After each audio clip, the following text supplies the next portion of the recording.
Let me introduce our panelists real quick and then jump right in. Right to my left, we've got Mr. Rick Darsey. Some may recognize him, Chief Operating Officer of Pelican Broadband, member of WTA, Advocates for Rural Broadband. Joe Bissonnette, Principal, Satellite Policy at SpaceX. To his left, we have Justin Faulb, Senior Vice President and General Counsel of NTCA, the Rural Broadband Association. And finally, Jeff Lanning, Vice President of Federal Government Affairs at Brightspeed and member of U.S. Telecom. So jumping right in, the Commission released a high-cost NPRM in May. We have comments due in a couple weeks.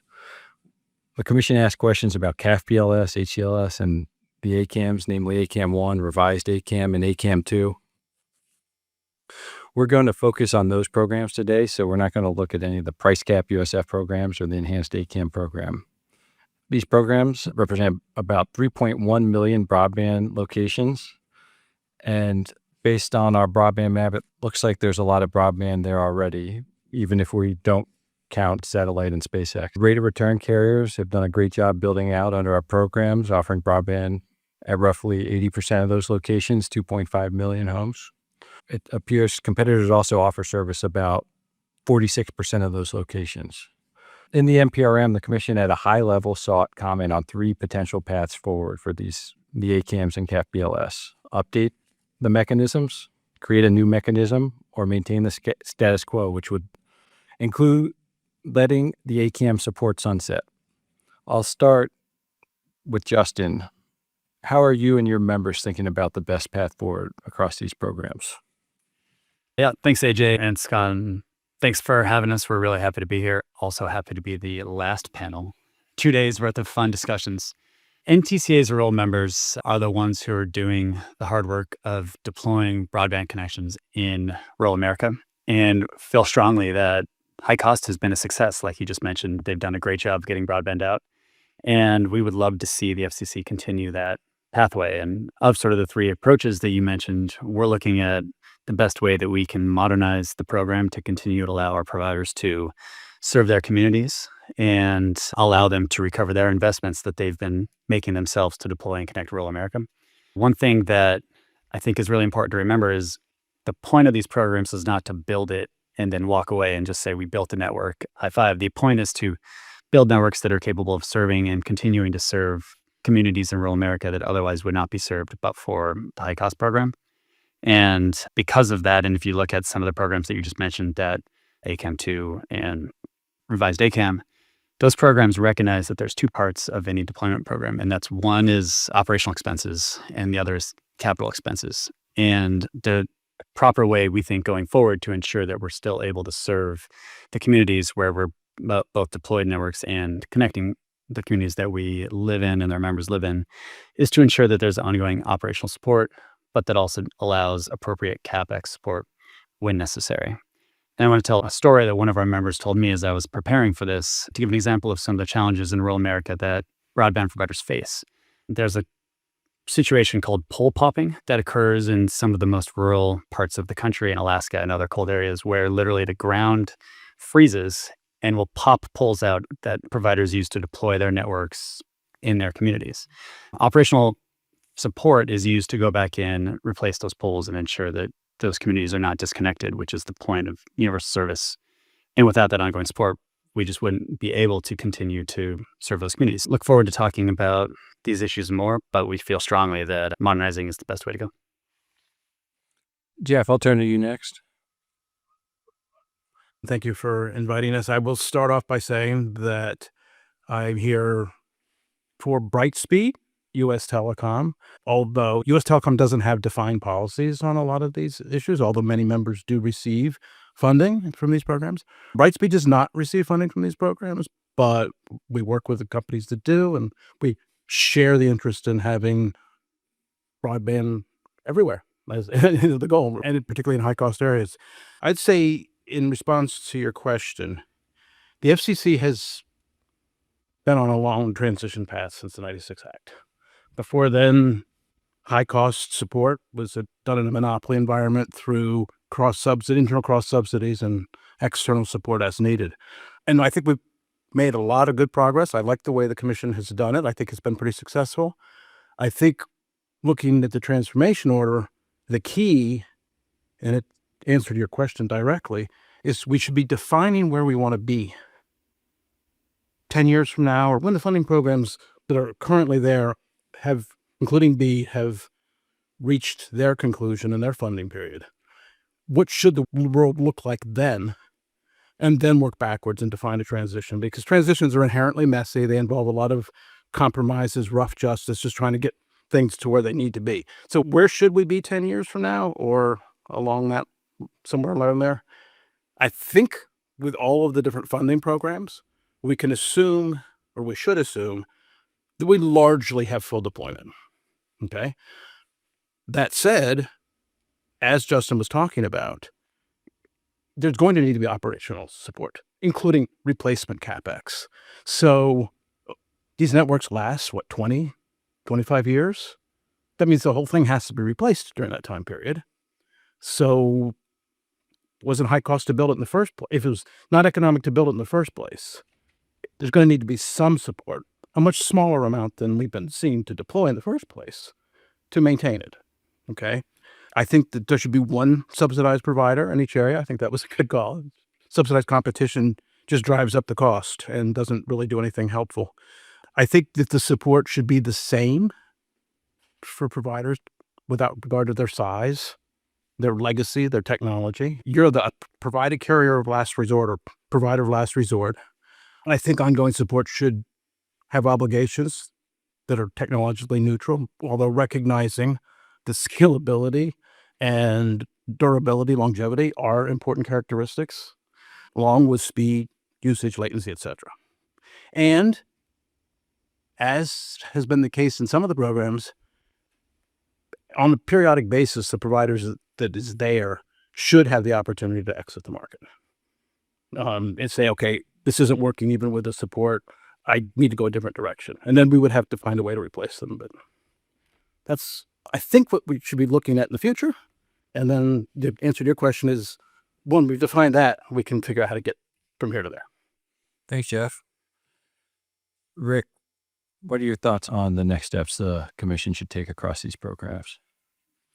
I'm going to touch or tail in on what Jeff said. I like his idea of we need to stop for a minute, I think, and look at where do we want to be. Most rural operators, and probably larger operators too, I know for my company specifically, we think in years in terms of 20 years. Most of our funding is based around a 20-year loan. It's just the way the mechanism has always worked. RUS was based on that 19-year depreciation life cycle and all that. I would love to see the commission give a plan for where they want us to be in 20 years. And then from there, we can work, as Jeff said, backwards into what the cost is going to be to build that network. And when I say a network, I'm using the term network intentionally. I don't want to use the term broadband. Broadband is a service that rides over our network, but it should not be the end goal.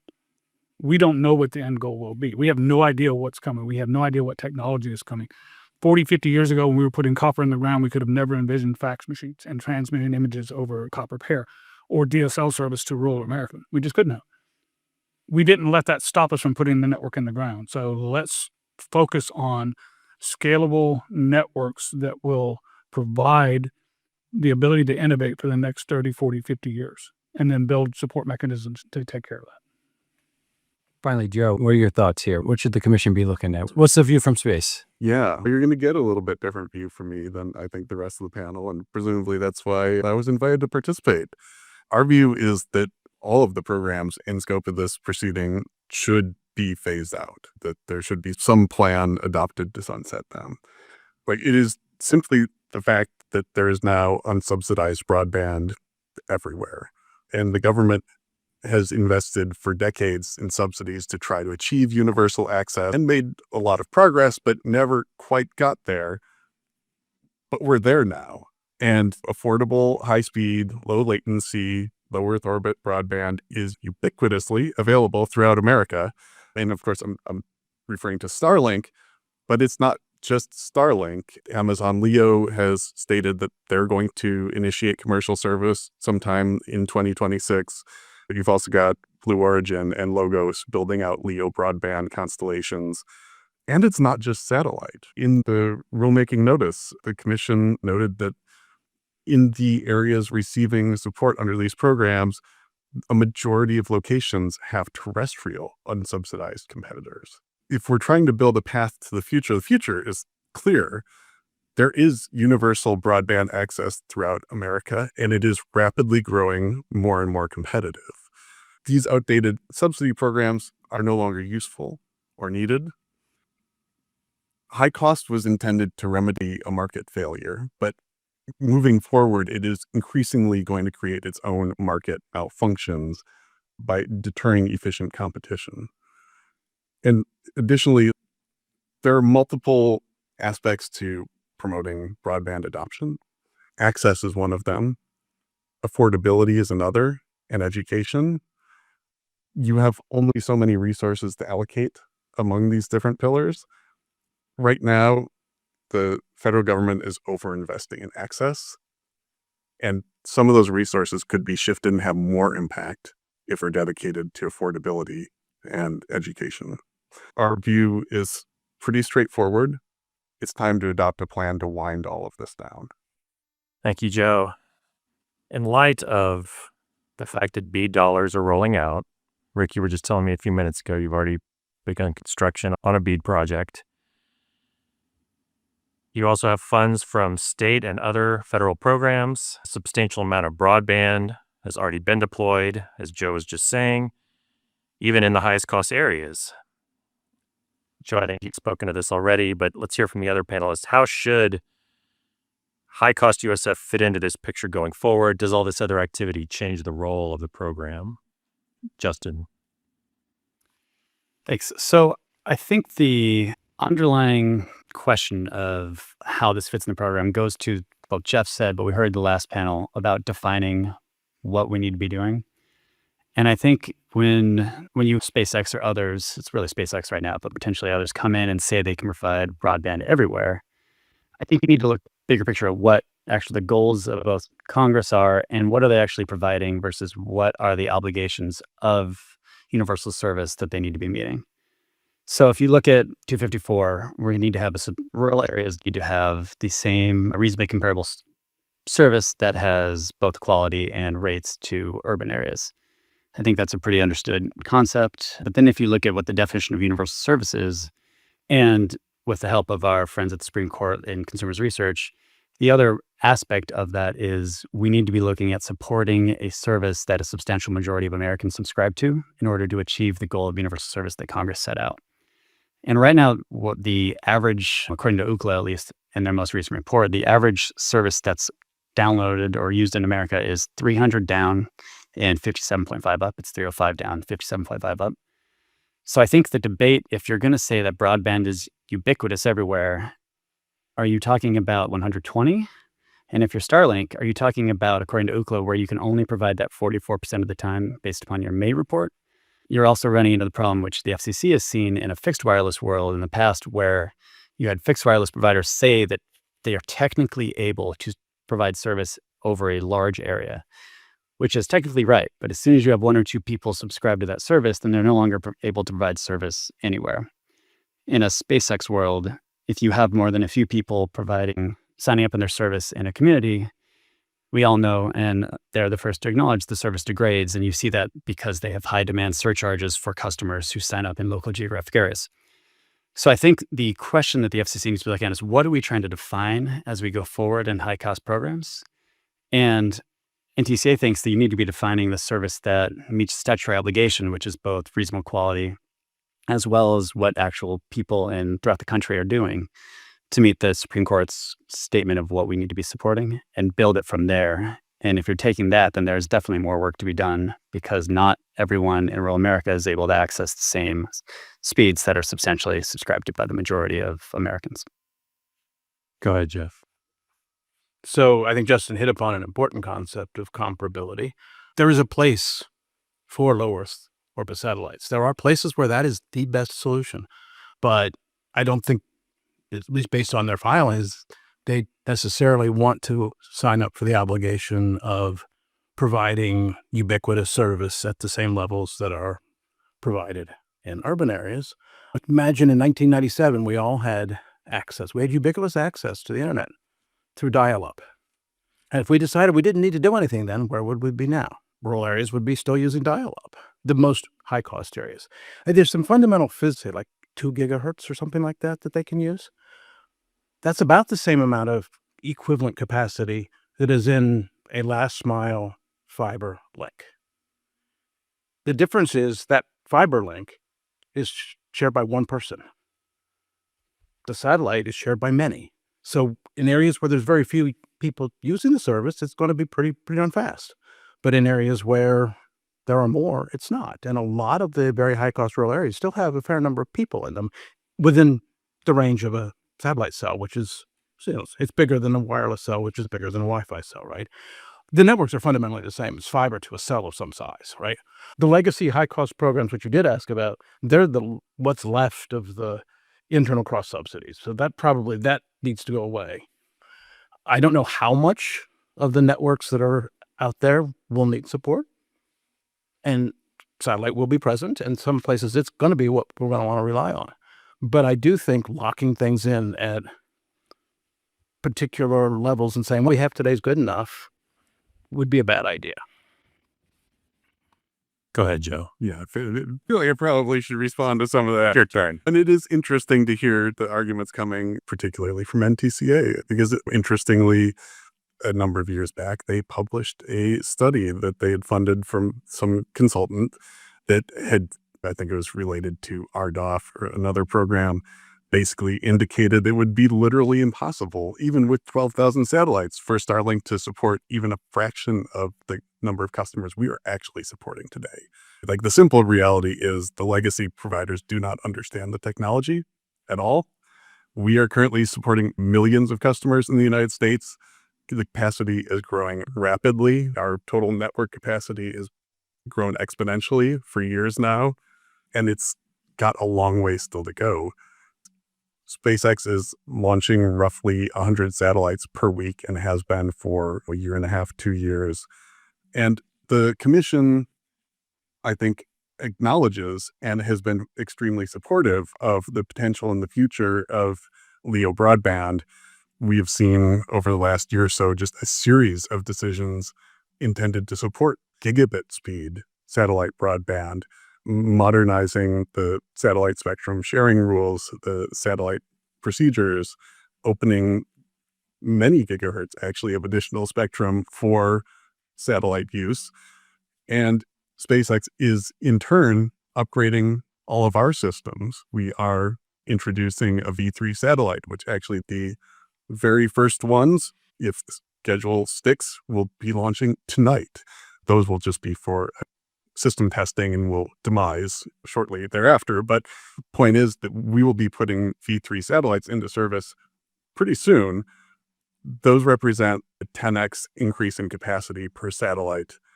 They use not 2 gigahertz of spectrum, but 40. And this is the rate at which the development of satellite broadband is advancing. And again, this is not going to be merely the SpaceX show for much longer. You will see competing providers. It will be broadband competition, also on a ubiquitous basis. So I think when you talk about locking into one thing and not seeing the future development, that's what you've been getting from these programs. You fund one provider in a location and assume the competition will never arise, a market will never arise. I don't think that's the way to go. Y'all are doing a nice job of anticipating our questions over here. Are there other thoughts on this? Go ahead, Rick. I will just, again, I'm going to reiterate the point. Broadband should not be the end goal. It is today because that's what works today and that's what the demand is. But if we don't have a little bit of forward thought, we're going to be right back in this same room having the same conversation in 10 years because some new technology came out that requires some infrastructure that we didn't have the forethought to build today or fund today. And I'm not saying that fiber is necessarily the answer for that. There may be another technology that comes along 10 years from now. I don't know. I just don't want to focus solely on one service. I want to focus on building networks that provide scalability and provide innovation for this country. Because that's, to me, is the win. Our job today is to provide communications. Next week, it may be provide a personal AI to every person in the country. I don't know. And that's the point I'm trying to make is SpaceX Starlink is a great technology. We use it in our own network. It provides coverage where we cannot get coverage in other areas. However, telling people that live in rural America that you are only allowed to have this product because of cost, but if you move to urban America, you can have these other options. That to me goes directly against the intent of 254B. And that should be front of mind. Thanks, Rick. It sounds like we've got a lot of interest in satellite and Joe's product, but I want to highlight an area of agreement. I think I heard Jeff say satellite is right at some locations, and I saw Rick nod. So maybe we drill down and talk about how one would define where that is and the way the commission should think about that if there's agreement there. So let's start with the iconoclast, Jeff Lanning, talking about satellite being right for an area. I think current programs actually make a good attempt at that, and Starlink participates in some of the funding programs today. I think that where a technology or a provider can provide the desired speeds, usage, basically unlimited usage, at the defined comparable price, which is fairly low. Current Starlink users cannot use anywhere near the same amount of capacity and at anywhere near the same price today without some of the support. And that's what the support's going for. It's an affordability approach. I agree with Joe that their economics are different, but the bottom line is satellite largely, none of the providers to date want to provide unlimited usage at the same price that is being required of terrestrial providers in high-cost areas. If they can do that, if they can meet that, great. They should sign up for it. I'll kick it to Rick before giving Joe a chance, just because he also nodded along. He may have thoughts that Joe will be able to respond to with respect to where is satellite right? How should the commission think about the locations where satellite is right? I think as a whole, we need to determine what the most is we want to pay for a product and define that product as connectivity. So let's set a cap on physical connectivity to a site, fiber, as an example, just to use something for argument's sake. If a location exceeds that average cost, now it becomes the choice of the provider whether they want to participate and provide service to that location at their own cost. They can subsidize the difference or look at an alternate technology. But it's based on economics of scale and the ability to provide that better service. Joe's point about affordability, it made my eyes go up for a minute because I'm not accusing, but it sounded like the premise was let's stop funding these fiber networks so that SpaceX, Starlink can take advantage of subsidies to make us more affordable. That's really two sides of the same argument here. The goal, I think we're all shooting for the same goal, which is to provide America with the communications network that they need. If somebody opts to live in an area that is prohibitively expensive to build, they made that choice, and knowing what they know today, I find it hard to believe anybody would move to the top of the mountain and not understand. They're probably not going to get fiber optic cable up there. That's just in the decision. So they somewhat made the decision for themselves to go with an alternate technology. But I don't think we should say that if it costs $2,000 to deploy fiber to that location, that's too much. Let's just go with a broadband solution today. And again, that's broadband only. That's not whatever it may be. I've actually looked at Starlink myself to see if I could use it for middle mile transport. And there's some limits there on the technology side of being able to pass multiple VLANs across it and do the things that we do with our networks today. It would be a great use case for that. It really would, because it would allow me to reduce my cost to provide service to people who are in islands of service. So I'm not arguing necessarily against Starlink in its places where it makes sense. I just don't want to use a very old term, throw the baby out with the bathwater because we determined that Starlink's a new shot. Go.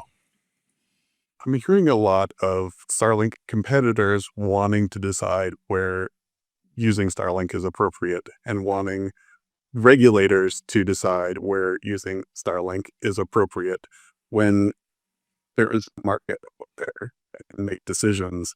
Competition is the right way to allocate resources. Let consumers make the decision. And it is one of the reasons that we would favor affordability programs, because it's much easier for those to be technology neutral. You let customers decide what service they want to use, and then you can apply your cost subsidy of some form. It lets the market determine where is appropriate to use Starlink versus deploying fiber, right? Like where you can have a competitive market. You don't want to have government deciding who gets to provide what service where. And I think precisely for the reason you're hearing here of you're going to have a lot of people with a financial interest in what the answer to that question is, doing everything they can to influence those regulators, and you're going to get decisions that aren't necessarily what's best for consumers, best for the public. If you can have a competitive market, have a competitive market. And here, this is a case where you can have a competitive market. A follow-up question to you, Joe. I think you heard Jeff mention before there's density considerations. Is that a fact? Maybe I should just let Jeff ask them. Is it the factual?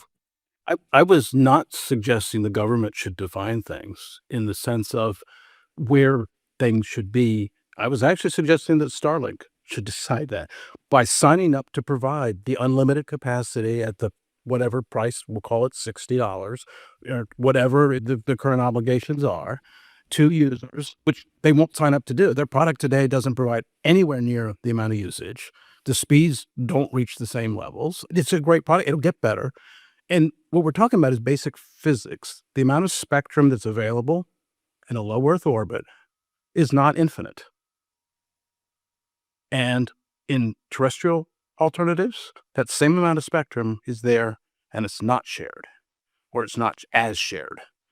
And so if usage keeps expanding the way it has been, it is probably the case that most of the areas, if we're going to get comparable service, a LEO operator like Starlink is not going to sign up to provide the same product in the market at the same price.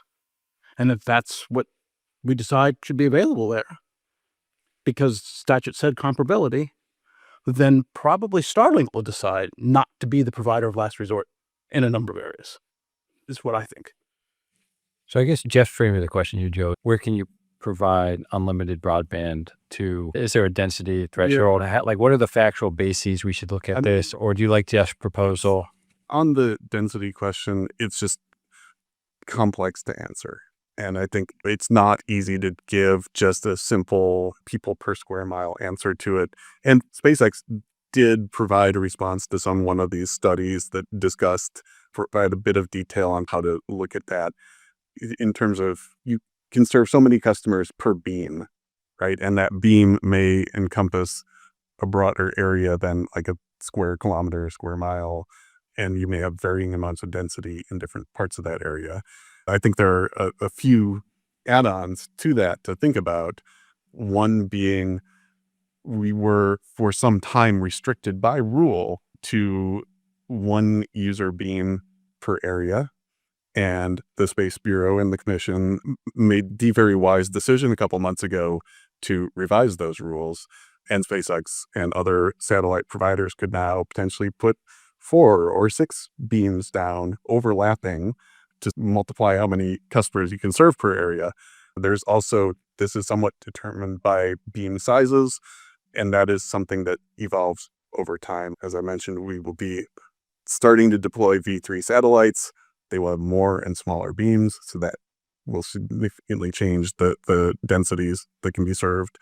And it is also somewhat, particularly once you get to a scenario where you can have overlapping beams, it's a matter of how many beams can you bring to bear regionally. And there is a dynamic aspect to that where, like the system can recognize where there's heavy demand, drop more beams on it. So all of which is to say, there's not a single simple metric that we could use to answer that question. But the capacity for Starlink has been growing exponentially. It will continue to. We don't think that this is really that big of an issue, particularly in kind of low density, what the high cost areas are typically fairly low density. We don't think that would present an issue to serve these customers. Just one other point to respond to Jeff. Is it true that today a fiber network is going to give you more bandwidth and performance than Starlink, for instance? That is true. But again, the satellite speeds have been increasing very rapidly, and you also do have to consider in some of these areas that fiber might only be there because the federal government paid $10,000 for it to be there. It's not really a fair comparison to say price for performance, is it comparable? Justin looks very eager to speak. Well, I just think the question that the FCC and others are going to have to decide is, what do we want in rural America? Do we want rural America to rely on satellite? And if that's the case, that's a choice that certain people, whether it's Congress or the FCC, are going to have to decide. And like everyone else said, and NTCA has argued that we think these programs should be tech neutral. And there is certainly a point where LEO-based services are the right opportunity, and there are subscribers right now who do it. I think the question that is going to come down is, if you look at what Congress has in the past wanted rural America to receive, it's a substantially similar, reasonably comparable service, which includes things like voice, which Starlink does not offer.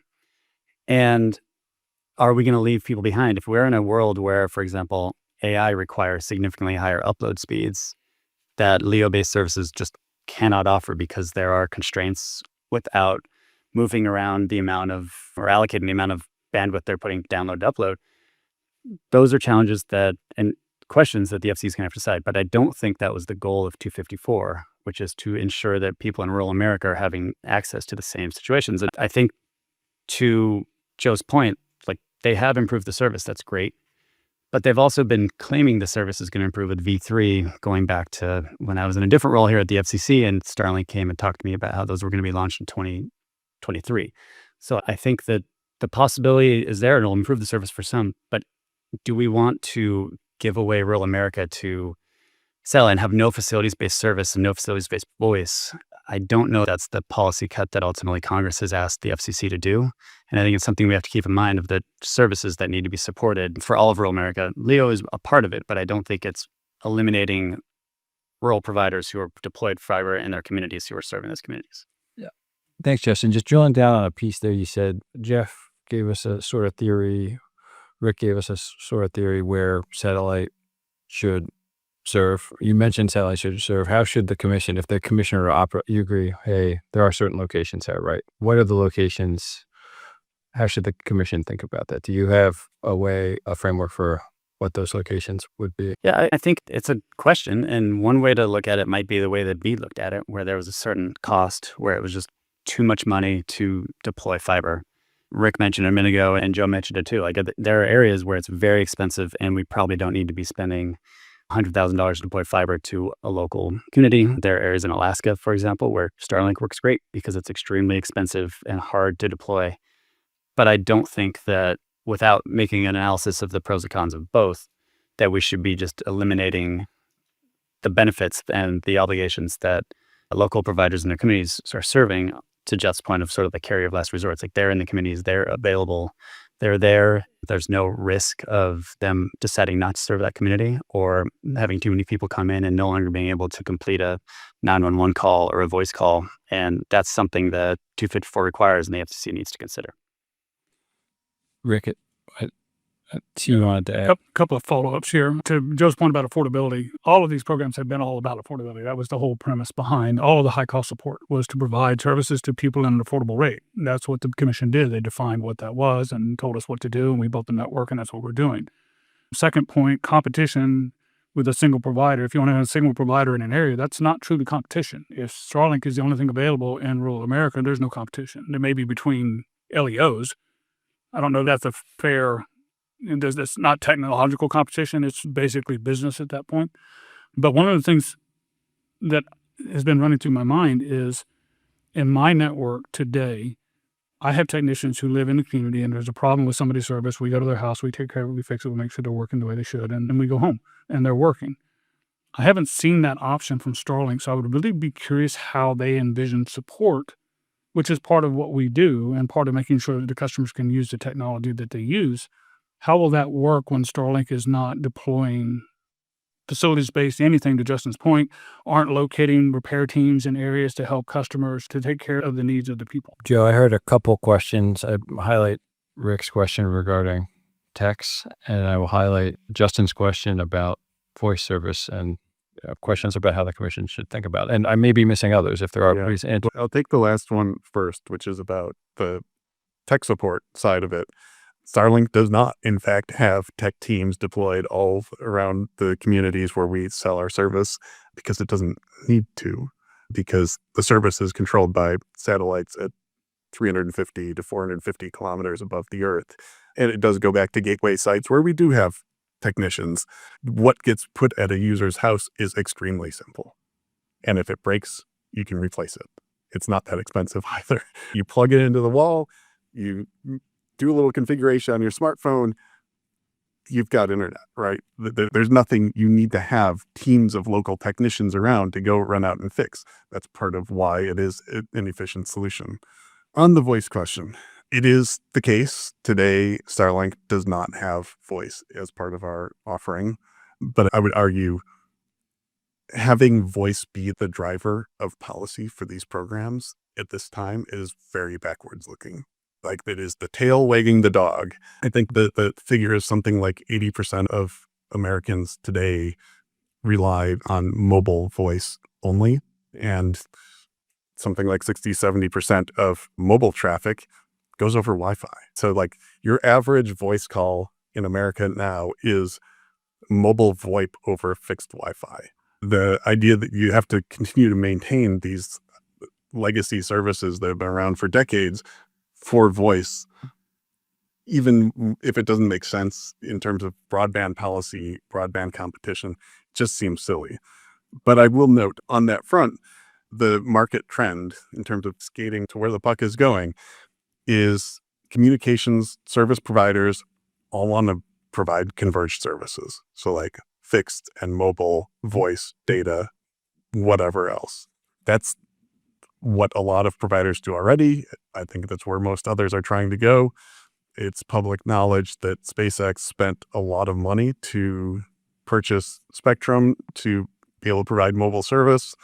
We've already deployed some kind of a first-gen direct-to-cell service and have an application before the commission to launch a constellation of second-generation direct-to-cell service that will provide mobile broadband and voice. And that's not uncommon in our business. Amazon Leo similarly went out recently and spent a bunch of money to get spectrum for mobile service. I think Rocket Lab just recently announced it's purchasing Iridium. Like this is where the industry is going. And again, like some of these questions are very backwards looking. And I think if the idea of this proceeding is to define a future path, you should be looking at where is all this headed? Jeff, your company may have done some thinking around the voice question here, perhaps with respect to service discontinuance. I don't know if you have thoughts with respect to voice, what the commission should be looking at with respect to voice, whether you have thoughts to offer here or not. At least in the short term, I think the commission's constrained by the statute, which defines voice as the service to be supported. So you have to work with that. You can't just throw that away. Now, in the long run, could we redesign things? Can Congress redesign things so that voice isn't relevant? Yeah, they could. Maybe they will. Although a ubiquitous voice network is a valuable thing, there are places where you can't use mobile wireless to access. Satellite is a good thing. Satellite providers probably will be providing voice at that point.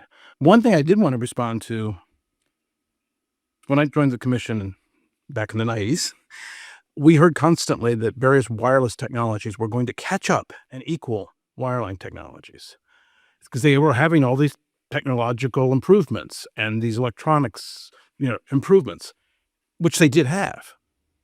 But those technologies and those electronics also worked on wireline. And so the gap never closed. Wireless will get better. Satellite will get better, but it will never catch wireline in terms of what can be delivered. Thanks, Jeff. I think one additional thread I know I'm hogging the mic, and the Leo questions were intense and awesome. So thank you for all the robust discussion. There's this question of how to measure skating to where the puck is, defining future service, et cetera. Joe, last week, I think we saw announcements, applications for big numbers of satellites.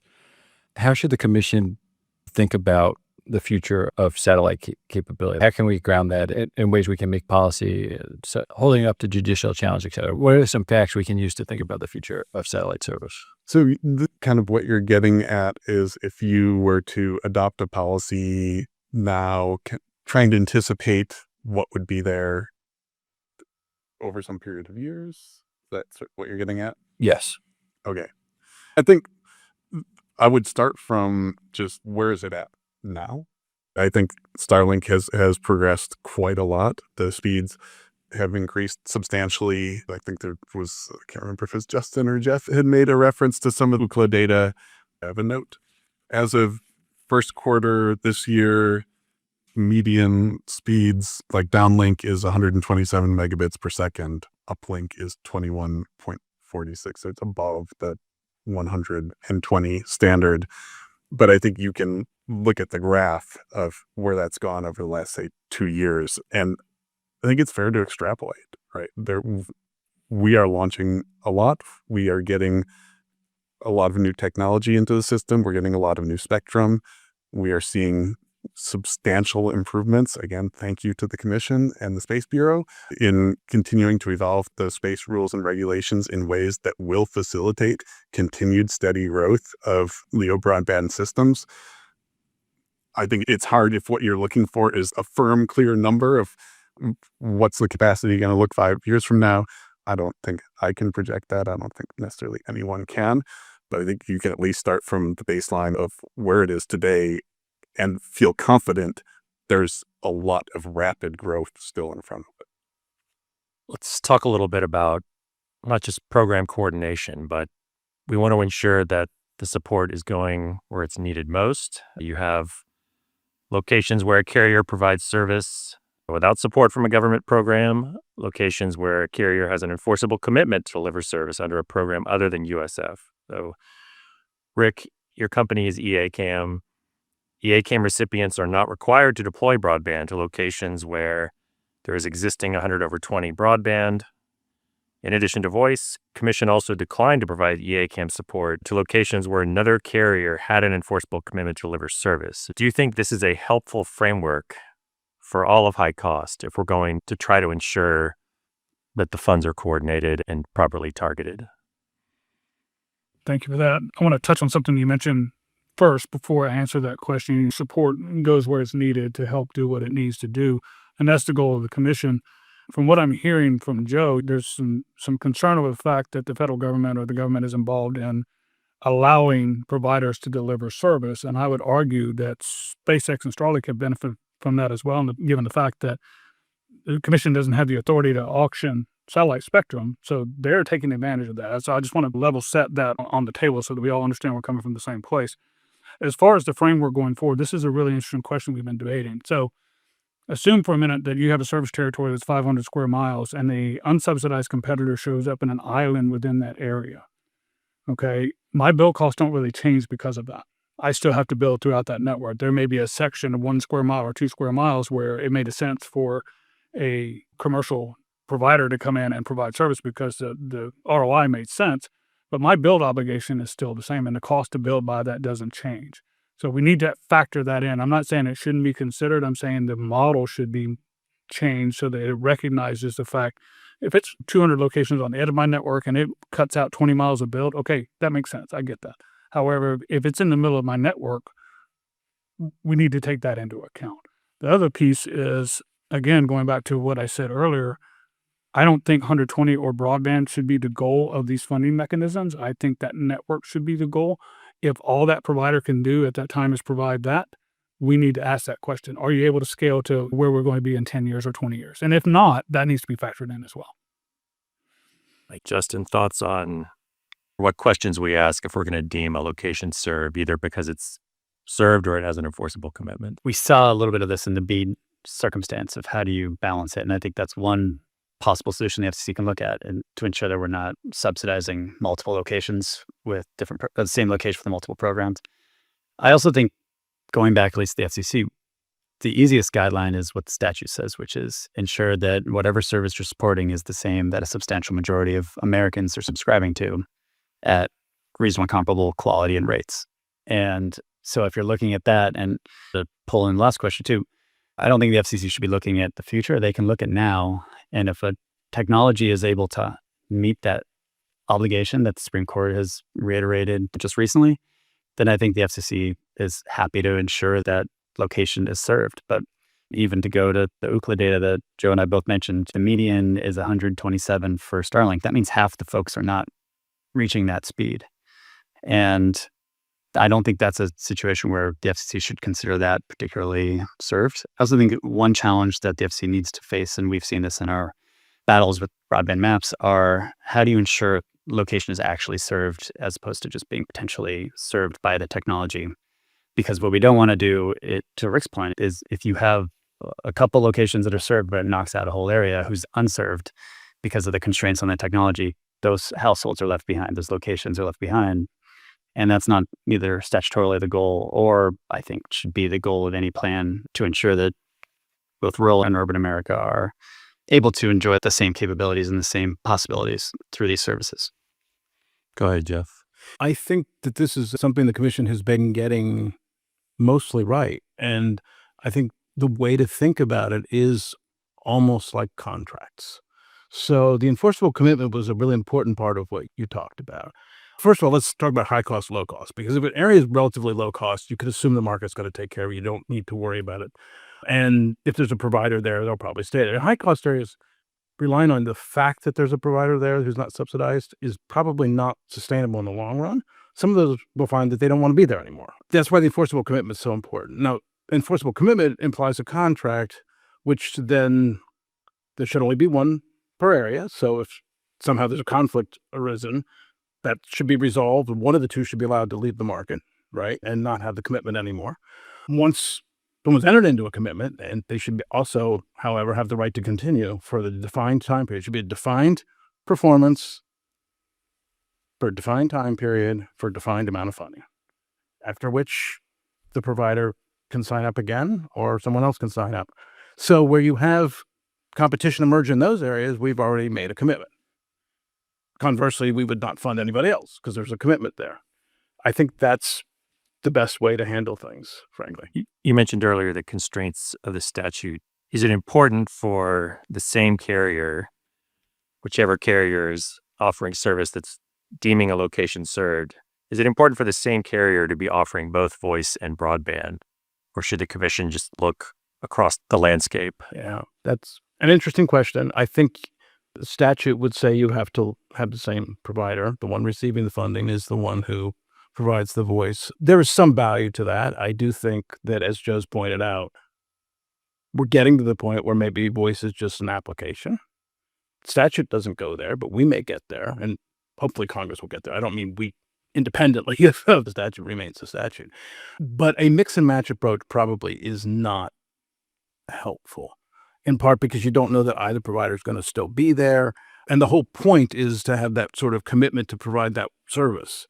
And so if there are commitments for both, and you don't really have a commitment to provide voice, there are carrier last resort obligations in some places still, but generally we don't have a voice provider with a commitment. So I think the answer to your question is if they don't necessarily have to be together, but they both have to have commitments. If that makes any sense. Other thoughts on the questions of deeming location served and assuming per the statute we're requiring both voice and broadband availability? So the engineer in me says it shouldn't matter. Service is delivered. The customer has what they need. From an administrative perspective, from the commission's and staff's perspective, I would think that would be a nightmare. How do you align those two responsibilities and ensure that you don't have gaps between them? Because you have one provider providing broadband in this area, another provider voice in this area, but there's this area in between that was missed, and now we have the mapping problem that we have today. From a member of the community, I would envision a home with two entrances for service into the home. The customer's confused about who to call for what, so I don't think that's a best customer experience. That's not necessarily the staff's mission or the commission's mission, but that is our mission, and what we do is making sure the customers are taken care of. So from that perspective, I would say from the end user perspective, and if we're looking at America as a comparison, yes, I think it should be the same. We only have a few minutes left, so we get the benefit of closing remarks real quick. Jeff, you want to kick us off? We have about 5 minutes, so about a minute each. Sure. Some final thoughts. What should the commission be thinking about here? Go back to the beginning. Thank you for having us. This is a good discussion. It's important. I also like that it's connected to the other parts of this 2-day event because these things are all interconnected and intertwined. It's not USF separate from intercarrier comm, separate from et cetera. I think defining the path, defining where we want to go is important. I said that at the beginning, and I still think that's right. Getting caught up on what the next step is tends to lead us to end up somewhere that we probably don't want to go. It's very hard to get to where you want to go if you try to define it by where I make my next step. And that's, I think, the most important point. Justin? Yeah, so I think we got a little sidetracked with all the targeting Joe conversation. But I think if we really go back to what we need to be looking at in high cost and what's been working, what has worked is we have gotten fiber to the vast majority of this country. And in the areas where we can't deploy fiber, we have used other technologies to ensure that people in rural America are connected. And if the debate is how do we ensure that goes forward, I think there's a real public policy argument that the networks that have already been deployed, that companies have already gone out and used the high cost support to get private loans, should have an opportunity to both finish their build, but also recoup the cost and recover the expense and ensure they can still pay off those loans, as opposed to just walking away and leaving stranded broadband everywhere. There's a real benefit to this country if you look at where some AI deployments and other things are going, and ensuring that people have access to these high quality services at rates that are reasonably comparable, so that we don't have brain drain. We don't have the problems that will face rural America in the event that they don't have a facilities-based provider. I do want to flag real quick on the voice thing. There's no one who provides standalone voice as a facilities-based provider. And so I think it does have to be teamed up. And that just loops back into the fact that these providers who are in their communities have built their networks to provide both.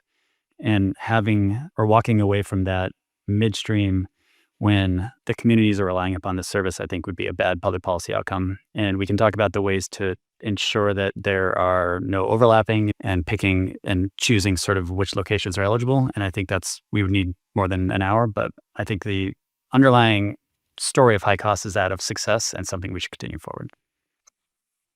So it's a lot to try to wrap up. It has been a lot of fun. But so I guess where I would focus is, I've mentioned a few times the difference between backwards looking and forward looking policy. And to try to boil that down a little, backwards looking policy is very focused on kind of the whatabouts and the worst case scenarios. And it can get very easy to get lost in those trees and not see the forest. And I think especially when it comes to policies like high cost USF programs, there's a lot of trees, like a lot of trees. And I think it's just really important to pull back and actually see the forest. Like, what is macro level going on here? And what is going on is that service is getting deployed to all these areas that previously could only be served with federal government subsidies. And I think that fundamentally changes the picture in ways that call into question the whole purpose of the existence of these programs, and that the commission needs to think through where to go from that in a way that is not stuck in the minutiae of all of these historical legacy rules. To begin, I'd like to commend Joe. I don't know that I would have had what it took to come and sit on this panel in the role that he's in, so props to you. You did a great job. I just want to reiterate my opening statement. I really think we need to focus on building these networks that are going to last for the next 50 years. I think we have an experiment going on right now that we're going to see the results of in 6 to 8 years with RDOF and BEAD, because they are focused on CapEx. They don't have an OpEx portion to them, so we don't know how that's going to play out. My fear is that we're going to have a bunch of entrances into this industry who focused on building the fiber but did not plan for maintaining the fiber, and we'll see a lot of failure. So I'm really interested to see how that plays out. Thank you so much, all. I'm going to hand it over to Allison for some very brief closing remarks to ask for robust comment in our record. So yeah, please join me in giving a round of applause for our final panel.